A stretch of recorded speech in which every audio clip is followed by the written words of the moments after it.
In North Africa, there is a country called Sudan. In this country takes place a great civil war. The region of Sudan this genocide is taking place in is known as Darfur. Darfur is the region that is present in this area of Sudan, that is mainly inhabited by multi-ethnic individuals, which is the breeding pot for their genocide. Wait, I hear you asking, what exactly is a genocide, and what needs to happen or take place for something to be considered as such? Well, that is where I allow my dearest comrade to take it from here. You're up, dear. A genocide defined by the United Nations is a certain act committed with the intention to destroy a national, ethnic, racial, or religious group. It contains buildings getting taken down, rapes, brainwashing, etc. It describes horrific acts as to what people, groups, or populations do to end another specific population or groups just because of a certain religion or race. Darfur is the result of a civil war splitting Sudan, happening in northeast Africa, which includes mass murder, rape, and the burning of homes, along with the attempts to eradicate a specific population of people. The Darfur genocide was a domino chain of events of violence against non-Arab ethnic groups in western Sudan. These tragedies resulted of thousands of deaths and millions of people. Vocab words to keep in mind are RSF, which means Rapid Support Forces, and SAF, Sudanese Armed Forces. I will let Reggie take it from here. Thank you, darling.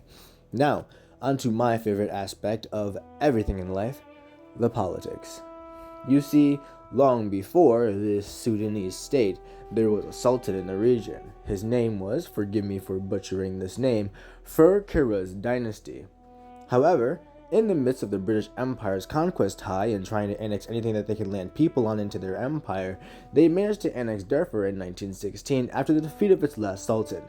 During the control of Sudan, however, the British Empire, like practiced many times before in modern-day Israel and Palestine, and India and Pakistan, decided to keep the people divided, separating them by focusing on minor differences to keep the people from working together and revolting against their empire.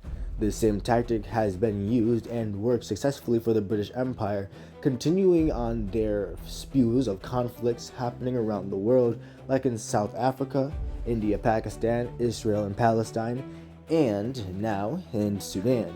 The separation made for an easier access to future negative events, like, for example, the First Sudanese Civil War.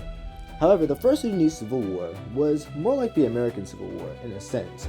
It was between the oppressed South, who believed that they were being oppressed by the Arab-dominated government because they had no representation.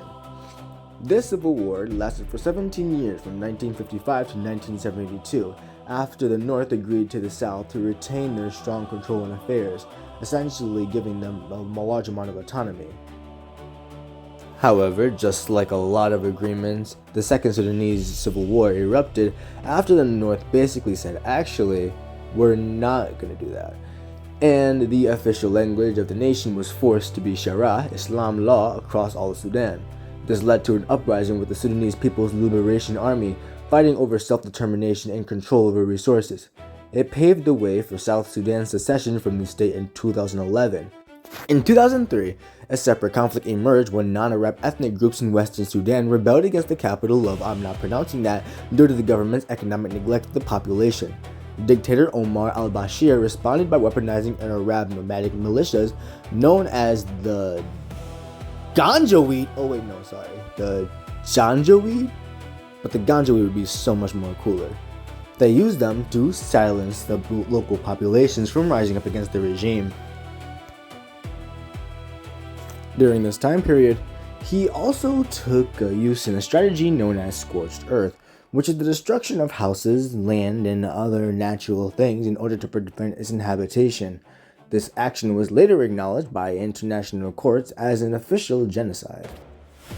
Until eventually, in 2013, Omar al-Bashir formalized the Janjaweed into a powerful state-funded paramilitary force called the Rapid Support Forces, or the RSF, under, oh gosh, apologies, General Mohammed Hamdan Dagalo? Gosh, we'll just call him General Mohammed.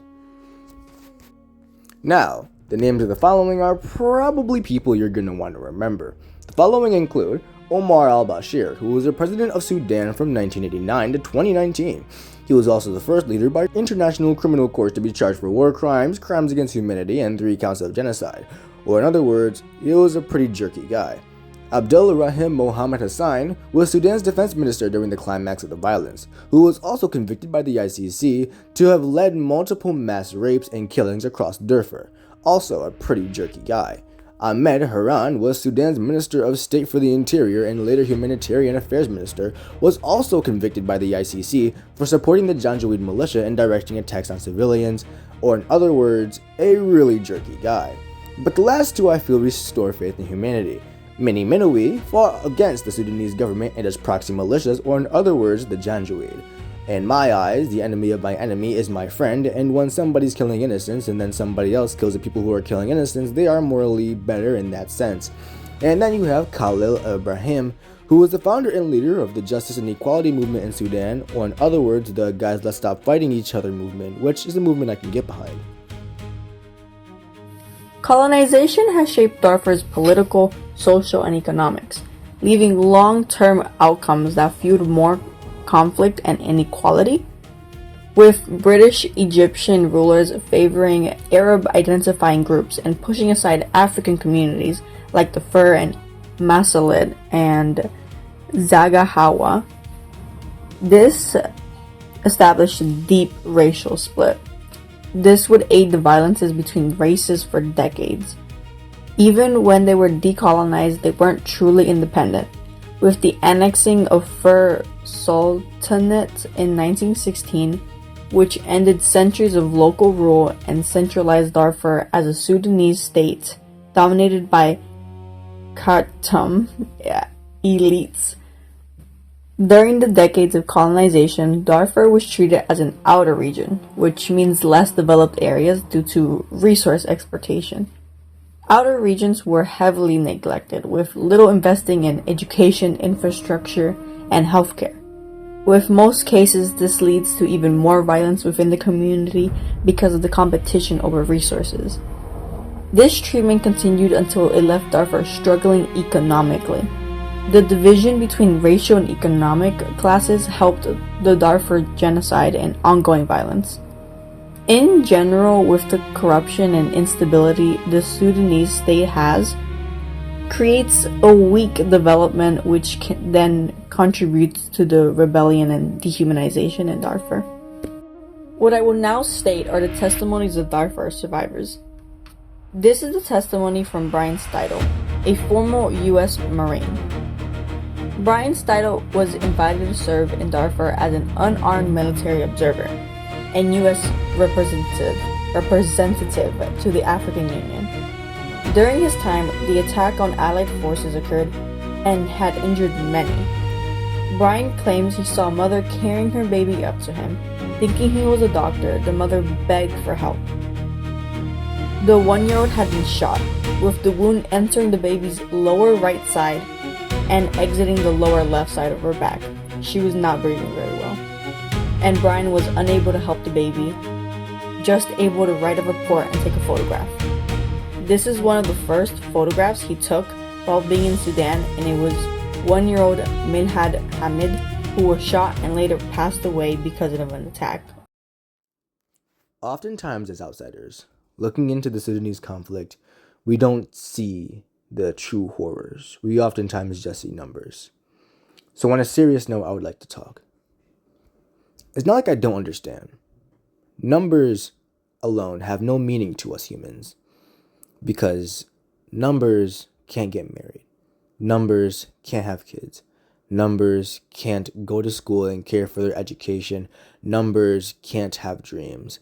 Numbers can't have families. Numbers can't have friends. So we do not care how big the number. But Take a second to think and imagine a whole life. A life of somebody bright, young, and ambitious. Somebody who has dreams to change the world. And I want you to imagine that from birth. Every life lesson, every day, every hug, every kiss goodbye from their parent.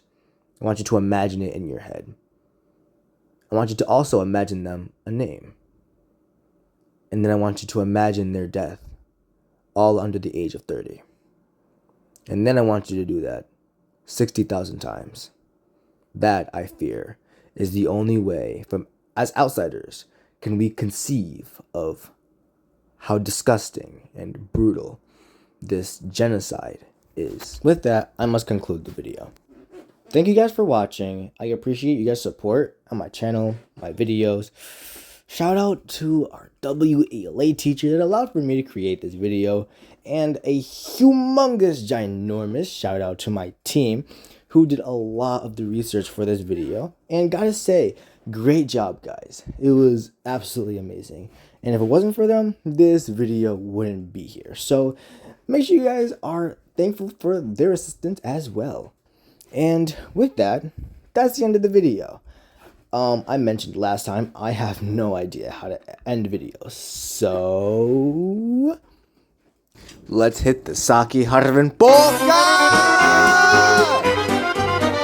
On kauniina muistona Karjalamaa, mutta vieläkin syömässä soinahtaa, kun soittajan sormista